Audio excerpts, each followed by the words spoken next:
म्हसवडचा हवामानाचा अंदाज घेतला, तिथलं तापमान किती आहे, पावसाची शक्यता काय आहे, आर्द्रता किती आहे, हे सगळं ठीक आहे. आता इथे काय सांगितलं एकदा की तुम्ही नक्की काय केलंय ते कन्फर्म करतो की 12 किलो मॅग्नेशियम सल्फेट 430 झाडांना दिलेलं आहे, अंदाजे 28 ग्रॅम प्रति झाड हे प्रमाण आलं असं त्यांनी सांगितलं. आता हे प्रमाण साधारणपणे जास्त नाही. आता पण हे कुठल्या गोष्टीवर ठरणार तुमचं ते जास्त झालं की कमी झालं, त्या अटी त्यांनी सांगितलेलं आहे.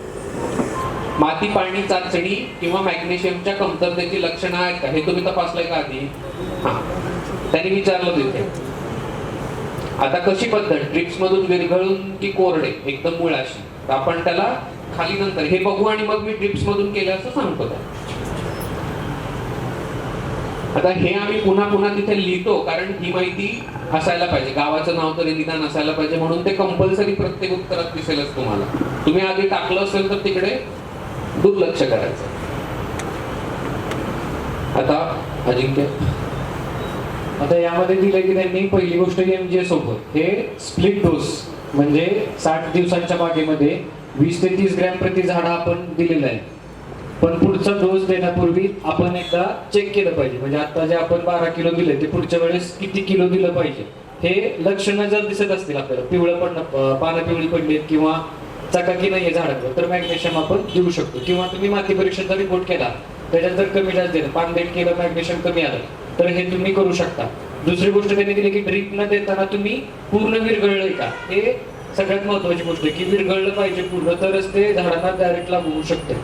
आणि वेळ पण दिलाय त्यांनी की 30 ते 60 मिनिटं चालू सिंचनात, म्हणजे आपण काय करतो पहिल्यांदा पाणी देतो, नंतर खत सोडतो, नंतर पाणी देतो, तर सेम कंडिशन मध्येच दिलं पाहिजे, पण ते पूर्ण विरघळलेलं पाहिजे. कोरडं माती, कोरडं म्हणजे माती जर कोरडी असेल तर त्याला काय होऊ शकतं, किंवा मातीवर आपण डायरेक्टली वरून टाकलं मॅग्नेशियम सल्फेट दाणेदार खतांमध्ये, तर काय होऊ शकतं, तर म्हणजे ते कसं टाकलं पाहिजे हे त्यांनी सांगितले की खोडापासून 15 ते 20 सेंटीमीटर दूर आणि रिंग मध्ये टाकून त्याला लगेच पाणी दिलं पाहिजे हे सांगितलंय. कोरडं हवामान असल्यामुळे लिंचिंगचा धोका नाही, म्हणजे काय होईल की लिचिंगचा सॉरी म्हणजे खाली वाहून जाणार नाही, आपण रिंग टाकतो हे पण त्यांनी डिटेल दिलंय. आणि कधी योग्य आणि कधी नको, म्हणजे कधी तुम्ही टाकलेलं योग्य असेल किंवा कधी योग्य नसेल हे पण त्यांनी डिटेल दिलंय. जर तुमच्या बागेमध्ये मॅग्नेशियमची कमतरता लक्षणं नसतील कमतरतेची, तर त्यांनी सांगितलं की जुने पाने शिरांमधून पिवळे होणे किंवा पिवळटपणा पानांवर येणे हा झाला मॅग्नेशियमचा कमतरतेचं लक्षण. तर ह्या वेळेस तुम्ही माती टेस्ट केली नाहीये किंवा बाकीचं केलं नसेल तर तसं टाकू नका, तर तुम्ही केलं तर तसं टाकलं तर अजून चांगलं होईल. आणि आपत्कालीन म्हणजे तुम्ही टाकलंच पाहिजे. हा, लाल रंग कशाचा असतो? डेंजर, म्हणजे ते करू नका. तर त्यांनी काय सांगितलं की ड्रीप फर्टिगेशन मध्ये खूप कॉन्सन्ट्रेशन करून, म्हणजे 28 ग्रॅम प्रति झाड गेलंय, तर हे खूप कॉन्सन्ट्रेशनचं दिलंय.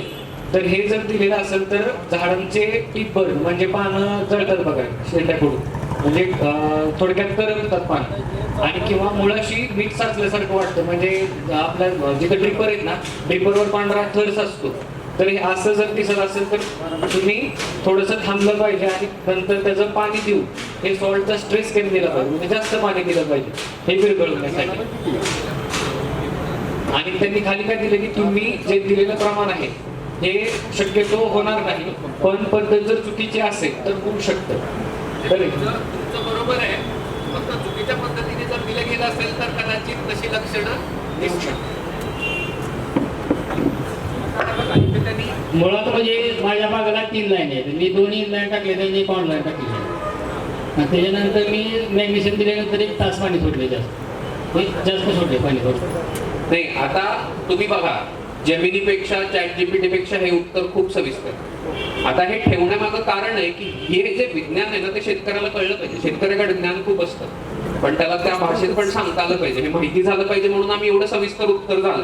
तुम्हाला खूप घाई असेल तर खाली फक्त निष्कर्ष बघितला तरी तुम्हाला तुमचं उत्तर कळेल, पण त्याच्या मागचं विज्ञान काय आहे हे समजून घ्यावं म्हणून आम्ही ती सगळी इतिहास भूगोल सांगतो. त्याच्या खाली बघा, तुम्ही प्रमाणाच्या दृष्टीने फार मोठी चूक केलेली दिसत नाही, पण पुढचे जे काही खत असेल ती लक्षणं, माती तपासणी आणि हे सगळं करून करा, म्हणजे तुमचा खर्च आणि ताण दोन्ही कमी होईल.